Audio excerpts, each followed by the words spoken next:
Ford ఇండియాకి వస్తుందో రాదో తెలుసుకుందాము. ఇది ఫోర్డ్ ప్రేమికుల కోసము. నేను వన్ ఆఫ్ ద మెంబర్ దాంట్లో. ఎందుకంటే నేను కూడా ఆల్మోస్ట్ 10 years నుంచి ఫోర్డ్ వెహికల్స్ యూస్ చేస్తున్నాను. ఇనిషియల్గా నేను ఫోర్డ్ ఫీగో యూస్ చేశాను. ఆ తర్వాత ఇప్పుడు ఫోర్డ్ ఎకో స్పోర్ట్స్ యూస్ చేస్తున్నాను. సో 2021లో ఫోర్డ్ ఇండియా నుంచి వెళ్ళిపోయిన తర్వాత చాలా మందికి అది వస్తుందా రాదా అని క్వశ్చన్ మార్క్ ఉంది. అది కాక న్యూస్లో ఈ మధ్య ఫోర్డ్ మళ్ళీ బ్యాక్ వస్తుంది అంటున్నారు.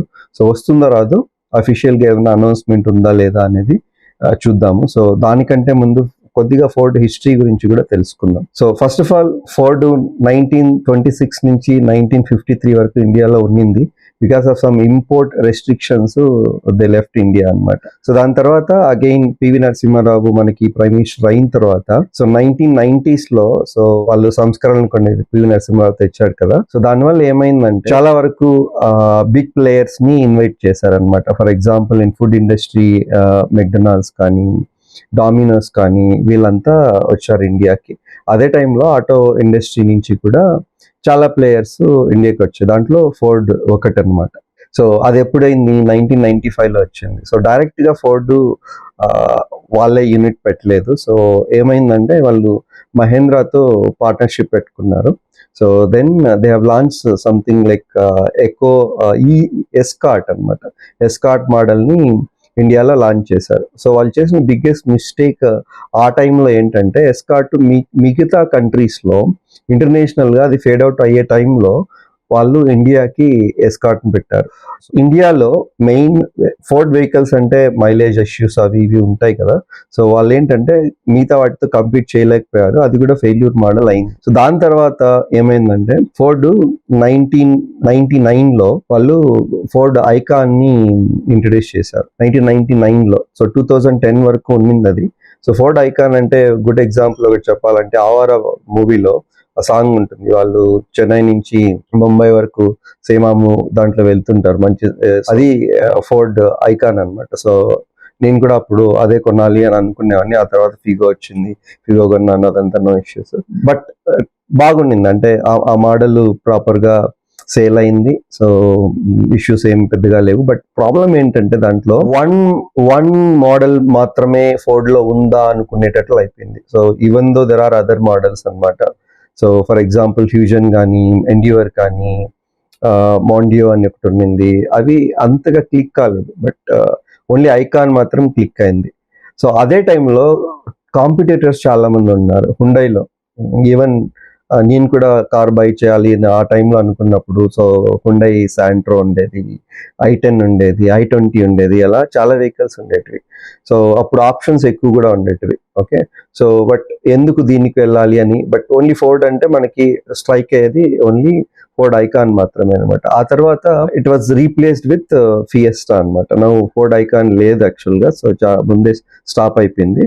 సో రీప్లేస్డ్ విత్ ఫియెస్టా అనమాట. సో దాని తర్వాత లోకలైజ్డ్ వాటిలతో అంటే మారుతి కానీ లేకుంటే హుండైతో కానీ కంపీట్ చేయాలనేసి వాళ్ళు ఏం చేశారంటే ఫోర్డ్ ఫీగోని ఇంట్రడ్యూస్ చేశారు. సో అది బాగా క్లిక్ అయింది. So no issues. Even at the time even I bought కదా.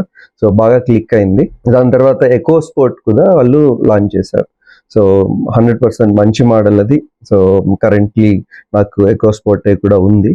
చాలా వరకు సేల్స్ అయ్యాయి.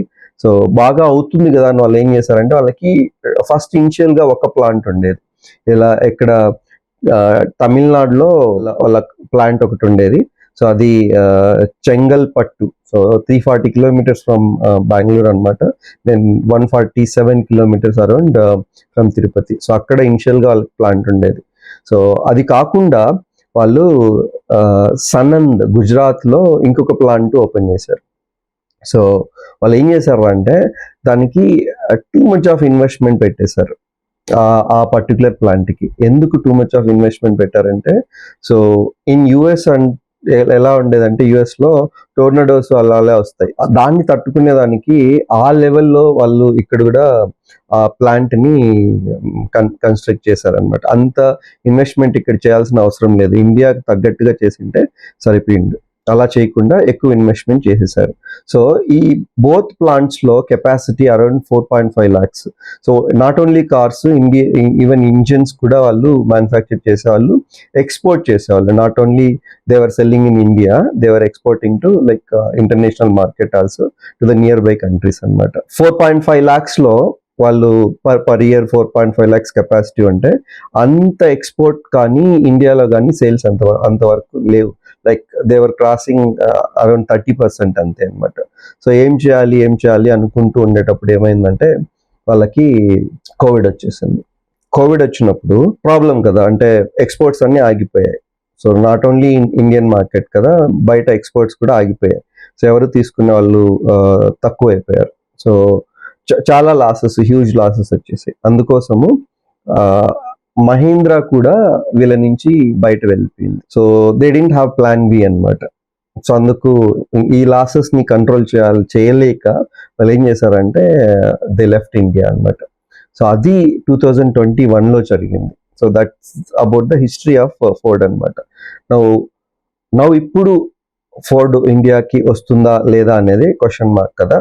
సో గుడ్ న్యూస్ ఏంటంటే they met Tamil Nadu chief minister అనమాట September 11, 2024. They submitted A letter. Okay, Stalin కి లెటర్ సబ్మిట్ చేశారు. అది ఈవెన్ స్టాలిన్ పోస్ట్ చేశారు అనమాట. So you can see in the internet also. So will be displaying that as well. Okay, so they submitted. But one more point ఏంటంటే నేను ముందు చెప్పినట్లు 2 plants ఉండేవాటి. ఒకటి గుజరాత్లో, రెండోది తమిళనాడులో ఉండింది. బట్ గుజరాత్ ప్లాంట్ని వాళ్ళు టాటాకి దే సోల్డ్ ఇట్ అనమాట. సో బట్ చెన్నై ప్లాంట్ని సోల్డ్ చేయలేదు. ఎందుకంటే మరీ చీప్గా అడుగుతున్నారు ఎందుకు అనేసి. ఓకే, సో మెనీ ఇన్వెస్టర్స్ యాక్చువల్గా వచ్చారు, బై చేస్తామని ప్రపోజల్స్ కూడా పెట్టారు. But because of this particular issue, amount చాలా తక్కువ అనేసి వాళ్ళు దాన్ని సెల్ చేయలేదు. సో ఇప్పుడు చెన్నై ప్లాంట్ ఉంది. ఓకే, బట్ ఎప్పుడు అది వామప్ స్టేట్లో కూడా ఉంటుందంట. అంటే పాయింట్ ఏంటంటే వామప్ పెట్టకుంటే, అంటే మిషనరీస్ వర్క్ కాకుండా అంటే అవి తుప్పు పట్టిపోతాయి సంథింగ్ అనమాట. సో వామప్ స్టేట్లో పెడుతుంటారంట. సో ఇప్పుడు ఇంకోటి ఎందుకు ఇండియాకి రావాలి అని వాళ్ళు అనుకుంటున్నారంటే, సో ఇప్పుడు మార్కెట్ బాగుంది, ఈవీ మార్కెట్ బాగుంది. అండ్ ఇండియాలో ఏంటంటే మ్యానుఫ్యాక్చరింగ్ ఈవీకి వాళ్ళు కొన్ని సబ్సిడీస్ అవి ఇవి ఇస్తున్నారు కాబట్టి ఇండియాలో మ్యానుఫ్యాక్చరింగ్ చేస్తే బాగుంటుంది అని అనుకుంటున్నారు. సో నౌ అందుకు వాళ్ళు లెటర్ సబ్మిట్ చేశారు స్టాలిన్కి. సో దీనివల్ల మనకి ఇప్పుడు క్వశ్చన్ ఏంటంటే అన్ని కార్స్ వస్తున్నాయా ఇండియాకి, లేకుంటే కొన్ని ఓన్లీ ఈవీనే వస్తుందా అనేది point. So there is a rumour అనమాట, ఎండీవర్ వస్తుంది అనేసి. ఓకే, బట్ డెఫినెట్లీ ఫీగో రాదు, దెన్ ఎకోస్పోర్ట్ రాదు. ఓకే, ఎండీవర్ మాత్రం ఇంపోర్ట్ చేసుకోవాలి అని అనుకుంటున్నారు. బట్ ఎండీవర్ ఇంటర్నేషనల్ మార్కెట్లో ద నేమ్ ఈజ్ ఎవరెస్ట్ అనమాట. సో ఎందుకు ఇంతకుముందు ఎవరెస్ట్ అని పెట్టలేదంటే మనకి మసాలా ప్రోడక్ట్ ఉంది, ఎవరెస్ట్ అని ఒక మసాలా ప్రోడక్ట్ ఉంది. సో వాళ్ళకి ప్రాబ్లం అవుతుంది కాబట్టి, లీగల్గా అది కరెక్ట్ కాదు కాబట్టి, సో వాళ్ళు సపోర్ట్ చేయలేదు కాబట్టి వాళ్ళు ఎండీవర్ అని ఇంట్రడ్యూస్ చేశారు. ఇప్పుడు ఎలా వస్తుందని చూడాలి. ఓకే, సో ఇప్పుడు అగ్రి చేశారు అని అంటున్నారు. సో ఎవరెస్ట్ కానీ రావచ్చు ఇండియాకి. సో అది కాకుండా ఈవీ కూడా వాళ్ళు anyway they are planning to export కదా, సో బయట కంట్రీస్కి. అందుకే మనకి తమిళనాడు దాన్ని చెక్ చేస్తున్నారు. సో ఈవీ మార్కెట్లో కూడా ఎంటర్ అయితే, సో ఇండియాలో కూడా ఈవీ వెహికల్స్ ఇంట్రడ్యూస్ చేసేదానికి ఛాన్స్ ఉంది. Okay, but they have not yet confirmed అనమాట. Okay, but K Hart, okay, president of International Market Group also, she confirmed it, saying that ఇండియాలో market manufacturing కి బాగుంది కాబట్టి, so we could also get benefited అని వాళ్ళు రావాలి అని అనుకుంటున్నారు. Okay, so this is about Ford history and also వాళ్ళు వస్తున్నారా లేదా అనే దానికి. ఓకే, సో ఎప్పుడు వస్తున్నారని అయితే తెలియదు. ఎస్, వాళ్ళైతే వస్తున్నారు. Okay, thanks.